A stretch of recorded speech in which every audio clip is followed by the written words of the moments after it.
Hello, today we're going to do a tabletop review or overview of the Ross rifle Mark 3 or M10. I'm going to start by talking a little bit about it. It is a straight pull bolt action rifle chambered in .303 British. It was used by the Canadian Expeditionary Force from 1905 to 1916.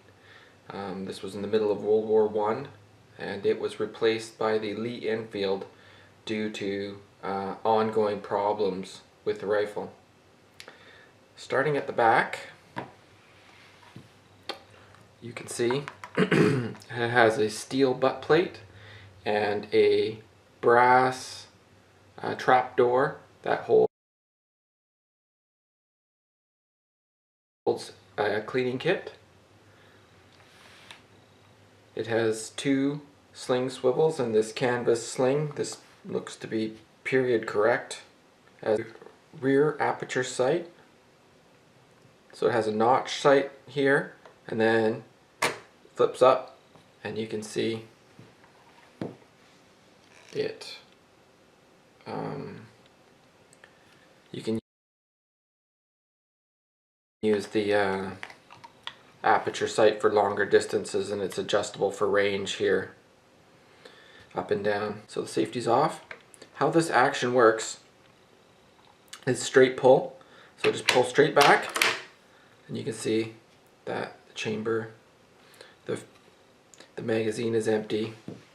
Put down the sights and notice the bolt has a multi-lug design. And how this the one other thing I want to mention here is the it has a stripper clip guide for feed the rounds down into the magazine with a stripper clip. It is a fixed 5-round magazine, and as you can see here, it's single stack. There is a multi-lugs and a straight pull design. It's pulling. You can feed another round into the chamber, and it also has the safety, just a 2-position safety. So this is on safe, which locks the bolt and disables the trigger.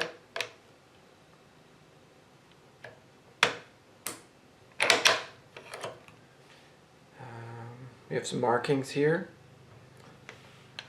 These markings mention the magazine here. You can see it's fixed. Not sure if I can. The camera will pick that up. There. Extractor is a spring steel extractor. You can see here. This model here, which is I think sporterized. This one has a 24-inch barrel. This rifle, as it sits here, weighs 9.2 pounds. About this rifle, it has very good sights. They're generally known for their accuracy due to the tight tolerances in the chambers. It's a fast action with the straight pull bolt, and it has an excellent trigger. I mean, it's little take up and like that. Amazing. Some of the problems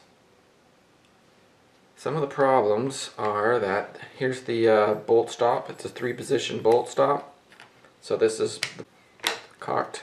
Okay, 3-position. So this is for bolt removal. Bolt just comes out.